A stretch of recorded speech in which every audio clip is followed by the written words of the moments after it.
Well, right now, what's priced into markets is essentially the same magnitude of cuts that we've seen in 2024 playing out again in 2025. And that's a pretty aggressive set of cuts, 200 basis points total of cuts. The last time we had cuts of this magnitude, the financial crisis and the 2000 bust. And certainly conditions look nothing like the financial crisis and the 2000 bust. But then we started this year with a very, very high bar in terms of what we thought was going to be delivered in cuts. We're not ending the year anywhere near that.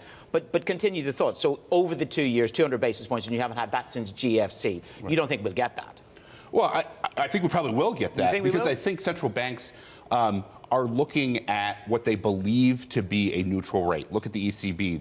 They're saying the neutral rate is 2% or 1.75%. Well, if that's what you believe the neutral rate is, then you've got a long way to go. And the problem is that the impact of the cuts on the real economy, it doesn't occur instantaneously. It occurs in the financial markets. That's what we're seeing in the financial markets, pushing to new highs.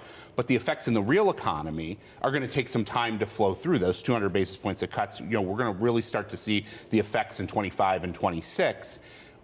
Getting all that monetary easing and that stimulation into economies where inflation is still above the mandate across basically all of these economies.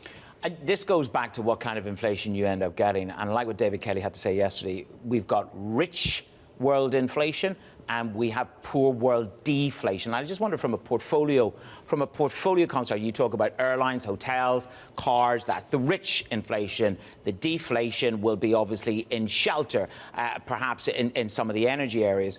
So how do you take that bifurcation in inflation and overlay it onto portfolio? Well, I think the main thing you want to focus on is the source of inflation, which is really nominal spending, particularly by households. What's driving that is their nominal wages. And so if you start at wage growth, whether you're looking at the U.S. or Europe, for instance, you continue to see wage growth that's running at 5%.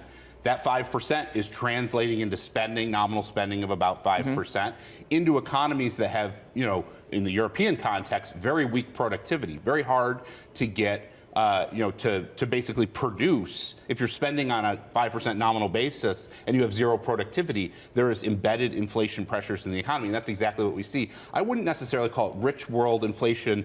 And well, that was Mr. Kelly's quote. Not me. Mr. Kelly's quote. I call it more the services versus production divide, where services inflation is driven by wage inflation, and that's remaining elevated.